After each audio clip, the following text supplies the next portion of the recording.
You know that feeling when someone walks into the room and suddenly the air feels heavier? When a conversation leaves you drained even though nothing overtly wrong was said? When you end a phone call and realize you feel smaller, quieter, less sure of yourself than you did 10 minutes ago?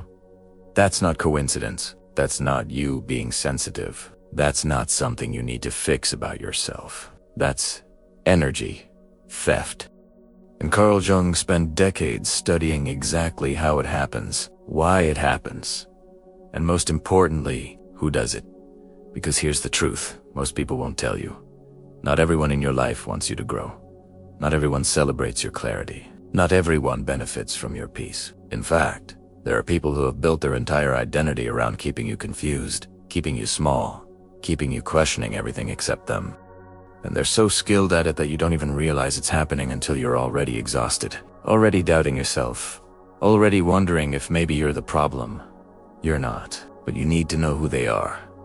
Jung called them shadow carriers, energy vampires, projectors of the unlived life. But we're going to simplify it today because you need language you can actually use when you're standing in front of someone who's slowly dismantling your sense of self.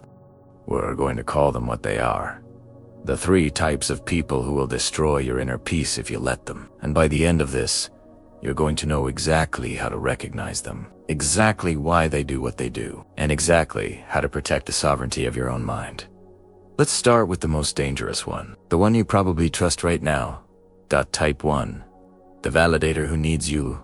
Lost. This person loves you. They really do. They show up when you're struggling.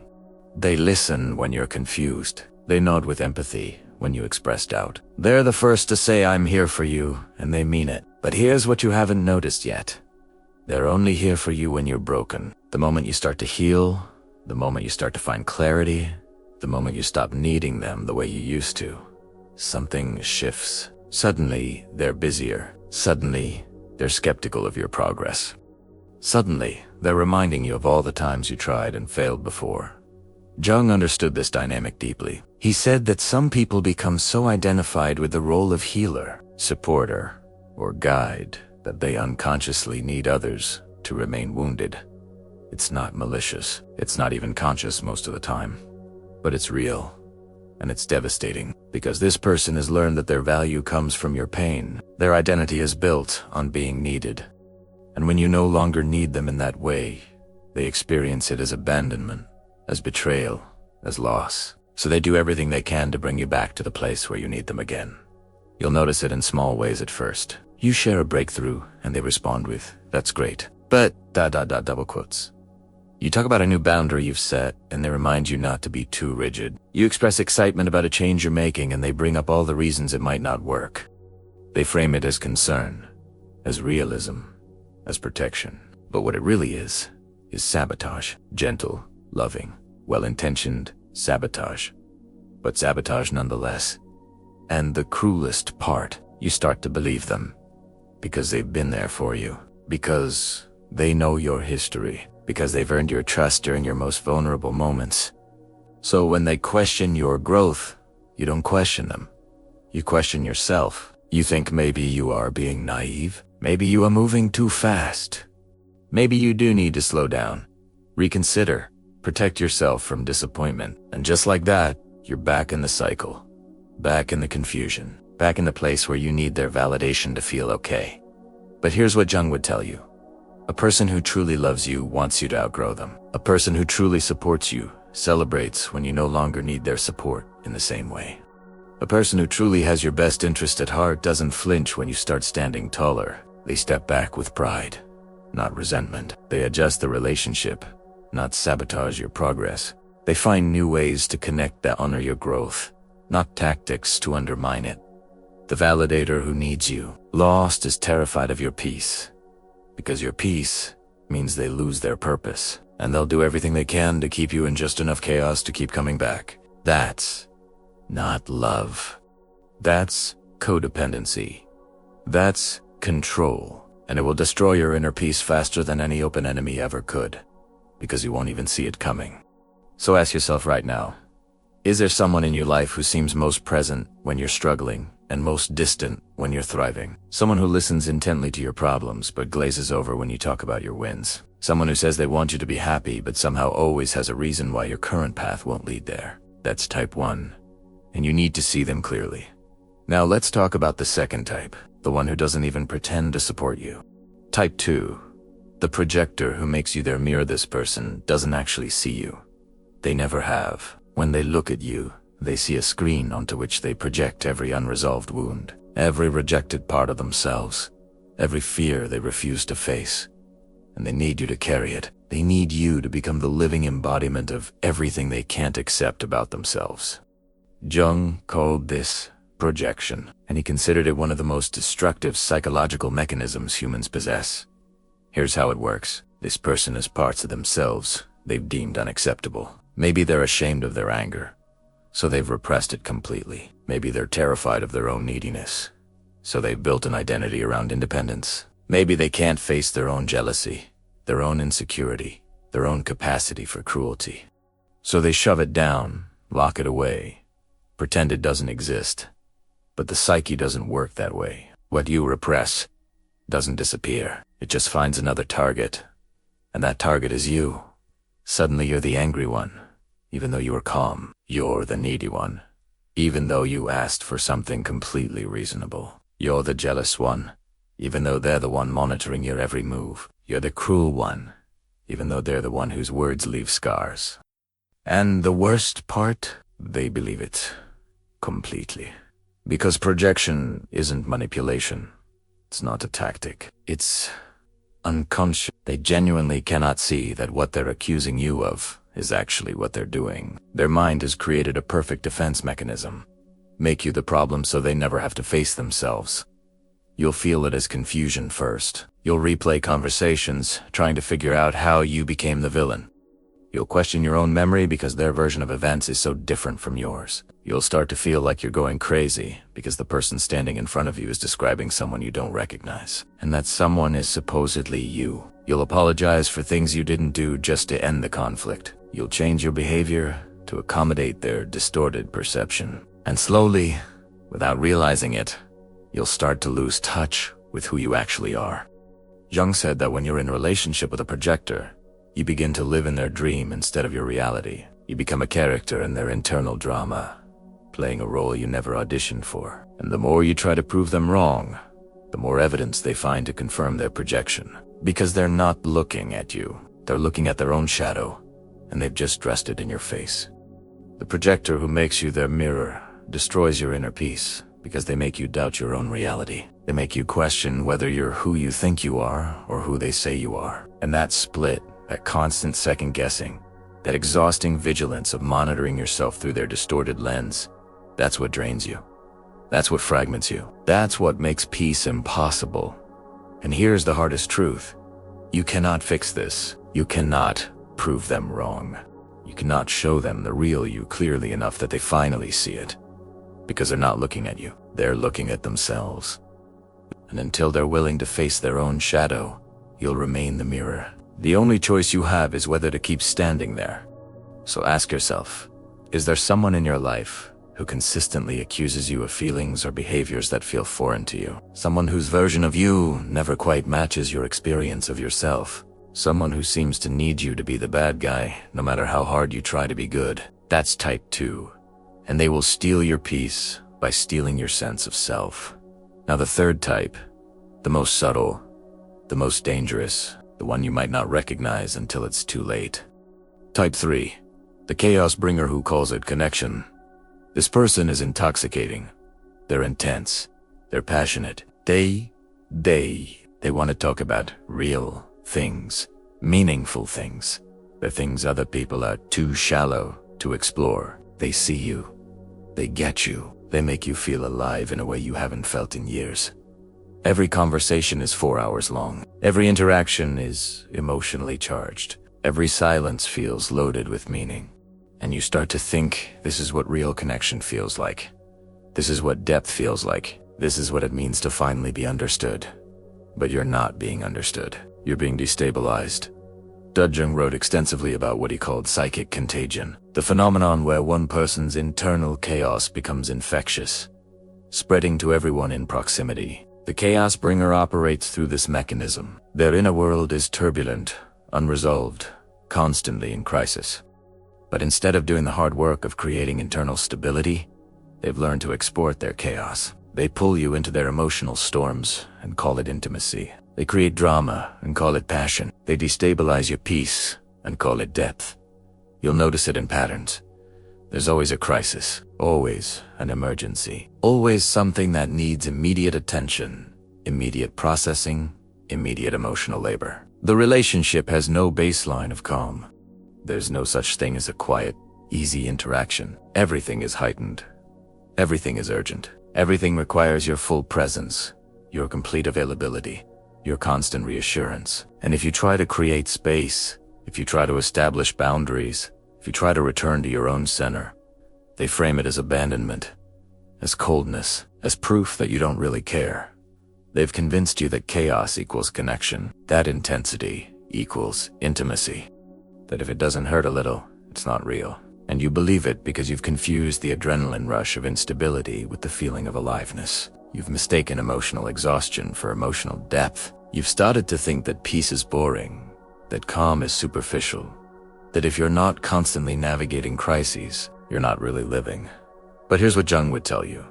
Real connection creates peace, not chaos. Real intimacy feels safe, not Real depth has a foundation of stability, not a constant state of emergency. The chaos bringer isn't offering you connection. They're offering you their unprocessed trauma and calling it a relationship. And the price of admission is your peace. Because that's what they take. Your peace. Your center. Your ability to return to yourself and feel okay. You start to notice you can't relax anymore. You can't enjoy simple things. You can't have a good day without waiting for the other shoe to drop. You're always on alert. Always ready for the next crisis. Always prepared to drop everything and manage their emotional state. And when you're not with them, you're thinking about them, recovering from them, bracing for them. This is not connection. This is enmeshment. This is codependency. This is one person outsourcing their internal regulation to another person and calling it love. And it will destroy your inner peace because you'll forget what peace even feels like. You'll start to think that the anxious, vigilant, exhausted state you're in is just what it means to care about someone. It's not. So ask yourself, is there someone in your life whose presence always comes with crisis? Someone who needs you most when you're trying to rest? Someone who makes you feel guilty for having boundaries or needing space? Someone who equates intensity with intimacy and calls your need for stability a weakness? That's type 3. And they will drain every ounce of peace you have and convince you it's what connection is supposed to feel like. Now here's where this gets really important. These 3 types, they're not always obvious. They're not always toxic in the traditional sense. In fact, they're often the people you love most, the people you've known longest, the people you trust completely. And that's exactly why they're so dangerous. Because you don't protect yourself from people you love. You don't set boundaries with people you trust. You don't question people who've been there for you. But Jung would tell you that the shadow doesn't only exist in strangers. It doesn't only show up in obvious villains. Often, the people who drain you most are the people you're most loyal to. The people who undermine you most are the people you defend most fiercely. And the people who destroy your peace most effectively are the people you'd never suspect of doing it. Because they're not doing it on purpose.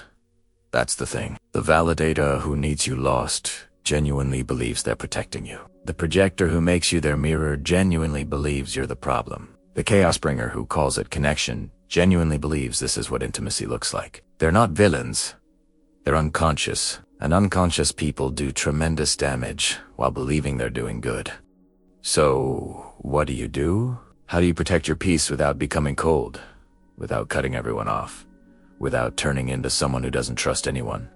We're gonna get into that, but first, you need to understand why this matters so much. Why your peace isn't just a nice to have. Why it's not selfish to protect it. Why it's actually the most important thing you can do. Your peace is not a luxury.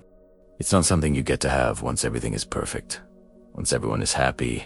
Once you've earned it through enough sacrifice and service. Your peace is your life force. It's your clarity. It's your access to your own intuition, your own wisdom, your own truth. And when it's gone, You're not just tired. You're not just stressed. You're severed from yourself. You're making decisions from fear instead of clarity. You're reacting instead of responding. You're surviving instead of living. Jung understood this at the deepest level. He said that the privilege of a lifetime is to become who you truly are. But you cannot become who you truly are if you're constantly shape-shifting to manage other people's emotions, to avoid other people's projections, to survive other people's chaos. You cannot access your essential self when you're perpetually accommodating people who need you to be less than you are. Your peace is the prerequisite for your becoming. Protect it like your life depends on it. Because it does. So let's talk about how you actually do this. How you recognize these three types. Not just in theory, but in real time. How you respond when you see them clearly. How you create boundaries that protect your peace without apology, without guilt, without needing anyone's permission, with the validator who needs you lost. The first thing you have to understand is that their investment in your struggle is not about you. It's about them. They've built their identity around being needed, around being the wise one, around being the one who sees you through the darkness. And consciously or not, they need the darkness to continue. So their role continues. Your job is not to fix them. Your job is not to help them find a new identity. Your job is to stop performing struggle for their comfort. Here's what that looks like, practically. Stop giving them your problems, not because you don't trust them. Not because they haven't helped you before, but because you need to break the pattern where their attention is conditional on your pain. Start sharing your wins without disclaimers. Start talking about your growth without softening it with a but. I'm still struggling. With double. Start showing up as someone who's healing and watch what happens. If they lean in, if they celebrate, if they adjust the relationship to meet you where you are, then you know the relationship was real. But if they pull back, if they minimize, if they find reasons to be skeptical or distant, then you know the truth. They didn't love you. They loved having someone to fix, and you're not required to stay broken to keep anyone comfortable. You can still care about them. You can still have compassion for them, but you cannot sacrifice your growth to maintain their sense of purpose. Jung would call this differentiating. It's the process of becoming yourself, even when it disappoints people who preferred the old version.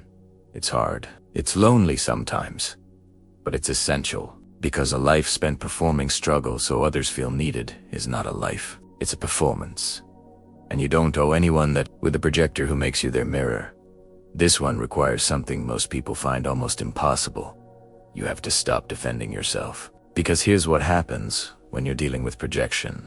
The more you try to prove them wrong, the more threatening you become. The more evidence you provide that you're not who they say you are, the more their psyche doubles down to protect itself. Because if they're wrong about you, they have to face themselves. And they're not ready for that. So you stop playing the game. You stop explaining yourself. You stop trying to prove your innocence. You stop contorting yourself into someone they can finally see clearly. Because they're not looking at you. And no amount of evidence will make them start. Instead, you hold your own reality. Quietly, firmly, without needing their validation. When they accuse you of something that's not true, you don't defend. You simply say, "That's not my experience." And then you stop talking. You don't elaborate. You don't justify. You don't try to convince them. You just state your truth and let it stand. And if they can't accept it, that's information. That's not a problem to solve. That's information about who they are and what they're capable of seeing.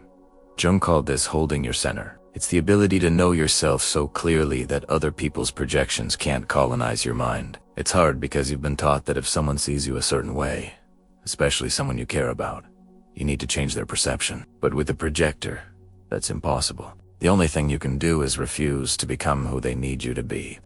And yes, this might end the relationship. They might not be able to tolerate your refusal to carry their shadow. They might leave, or escalate, or paint you as the villain to anyone who will listen. And that's painful. But it's not as painful as losing yourself. It's not as painful as living in someone else's nightmare, while pretending it's your reality. You have to let them go if they can't see you. Even if you love them. Even if you've known them forever. Even if everyone thinks you're the bad guy for walking away. Your peace is worth more than their approval. With the chaos bringer who calls it connection, This is the hardest one because it requires you to give up the high, the intensity, the feeling that this person sees you in a way no one else does. You have to be willing to admit that what you thought was depth was actually drama. What you thought was passion was actually dysfunction. What you thought was love was actually addiction to instability. Here's how you know you're dealing with a chaos bringer. Notice what happens when you try to create calm, when you try to have a normal conversation, when you try to establish a rhythm that doesn't require constant crisis management. Do they meet you there, or do they create a new crisis to pull you back into intensity? The chaos bringer cannot tolerate peace, because peace means they have to face themselves. So they keep things stirred up, and you've been interpreting that as proof of how much they care, how much they need you, how special your connection is. But it's not. It's proof of how unwilling they are to do their own internal work, and they're using you as a distraction from the one relationship they're actually avoiding, the one with themselves. Your job is to stop participating. Stop being available for every crisis. Stop dropping everything when they spiral. Stop treating intensity as intimacy and chaos as connection. Start creating space. Start enforcing boundaries. Start prioritizing your own peace over their emergencies. And watch what happens if they respect it, if they start doing their own work, if they learn to regulate themselves instead of using you for regulation. Then maybe the relationship can evolve. But if they punish you for having boundaries, if they frame your need for stability as betrayal, if they make you feel guilty for not being available 24/7, then you know the truth. They don't want connection. They want chaos, and you're not required to provide it. Jung said that people don't meet in their sameness. They meet in their difference, and they grow through the friction of that difference. But there's a distinction between healthy friction and destructive chaos. Healthy friction challenges you to grow. Destructive chaos just exhausts you. Learn the difference. Your peace depends on it. Now, here's the part no one wants to hear, but everyone needs to. Sometimes you have to choose peace over people. Sometimes you have to let relationships end, even when you love the person. Sometimes you have to walk away from people who aren't bad, who haven't done anything overtly wrong, but who drain you in ways you can't keep sustaining. And you're going to feel guilty about it. You're going to question whether you're being too harsh, too selfish, too rigid. You're going to wonder if maybe you're the problem, if maybe you're not trying hard enough, if maybe you should give them one more chance. But here's what Jung would tell you. Your inner knowing already told you the truth. That's why you're exhausted. That's why you're reading this. That's why something in you is screaming that this isn't sustainable. Trust. Not because you need to become someone who doesn't care, but because you need to become someone who cares about themselves as much as they care about others. You need to become someone who understands that you cannot pour from an empty cup. You cannot be there for anyone if you're not there for yourself. And you cannot maintain relationships that require you to abandon yourself to keep them going. This isn't about becoming cold. It's not about building walls. It's not about never trusting anyone. It's about discernment. It's about understanding that not everyone deserves access to your energy, your time, your peace. Some people have earned that access through reciprocity, through respect, through honoring who you actually are. Others are demanding that access through manipulation, through guilt, through making you feel responsible for their emotional state. And you have to know the difference. Because the people who genuinely love you, they don't want you drained. They don't want you questioning yourself. They don't want you exhausted and depleted and constantly managing their chaos. The people who genuinely love you want you at peace. They want you thriving. They want you standing so firmly in your truth that you light up every room you walk into. And if someone can't celebrate that, if someone can't support that, if someone needs you smaller to feel comfortable, they don't get to be in your inner circle. They just don't. This might sound harsh, but it's actually the most loving thing you can do. Because when you stop allowing people to drain you, you stop enabling their unconsciousness. When you stop carrying people's shadows, you stop preventing them from facing themselves. When you stop participating in dysfunction, you stop making it sustainable. Your boundaries are not just good for you, they're good for everyone involved. Because the only chance anyone has of waking up is if the people around them stop pretending the current pattern is acceptable. So let's talk about what this actually looks like in practice. How do you start creating these boundaries? How do you start protecting your peace without feeling like you're abandoning people you care about? First, name what's happening. You can't change what you can't see. You can't set boundaries around patterns you haven't acknowledged. So, start paying attention. When do you feel drained? After talking to whom? What situations leave you questioning yourself? Which relationships require you to be someone you're not? Write it down. Hit. Clear. Because you've been moving through these dynamics on autopilot for so long that you might not even realize how much they're costing you. Second, stop explaining yourself. This is huge. When you start setting boundaries with people who've been draining you, your instinct will be to justify, to explain, to make sure they understand why you're doing what you're doing. Don't. You don't owe anyone an explanation for protecting your peace. In fact, the more you explain, the more ammunition you give them to argue with your boundaries. Simply state what you need and stop talking. I need space. I'm not available for that. I can't continue this conversation. Full stop. No justification required. Third, let them be disappointed. This is the hardest part, because you're used to managing other people's feelings. You're used to making sure everyone is okay, even if it means you're not okay. But you have to let people be upset with you. You have to let them be disappointed. You have to let them feel however they feel about your boundaries, without changing your boundaries to soothe them. Their feelings are not your responsibility. Your peace is. Fourth, find your people. You can't do this alone. You need people in your life who understand what you're doing, who support your growth, who celebrate your boundaries instead of punishing them. You need people who are doing their own work, who are committed to consciousness, who want relationships based on reciprocity and respect.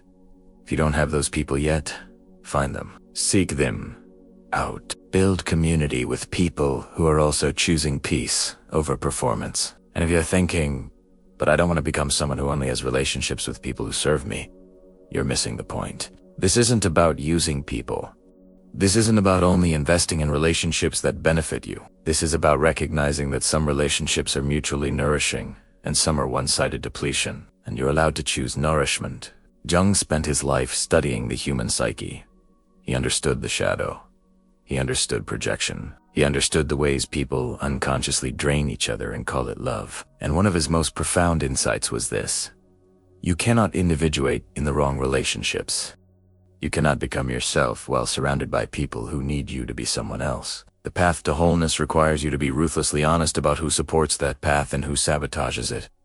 This doesn't mean you become perfect. It doesn't mean you never struggle. It doesn't mean you cut off everyone who isn't enlightened. But it does mean you stop tolerating relationships that require you to be less than you are. It means you stop sacrificing your peace to keep other people comfortable.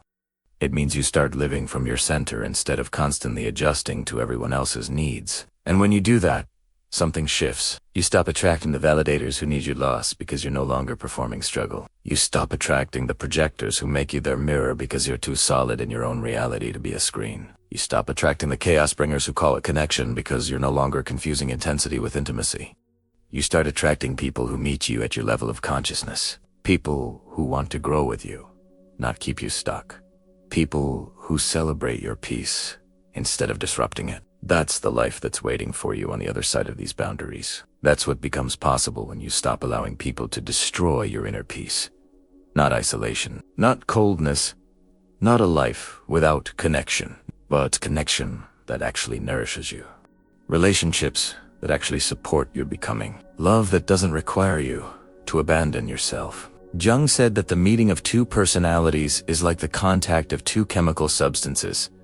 If there is any reaction, both are transformed, but transformation should elevate you, not deplete you. It should challenge you to grow, not require you to shrink. And if a relationship is transforming you into someone more anxious, more confused, more disconnected from yourself, it's not the right relationship. No matter how much history you have, no matter how much you care about the person, no matter how guilty you feel about walking away, your peace is not negotiable. Your clarity is not a luxury. Your inner knowing is not something you sacrifice to keep other people happy, and the people who truly belong in your life will never ask you to. So, if you're watching this and something in you is resonating, if you're recognizing these three types in your own life, if you're realizing that your exhaustion isn't random but directly tied to specific people and specific patterns, I want you to hear this. You're not crazy.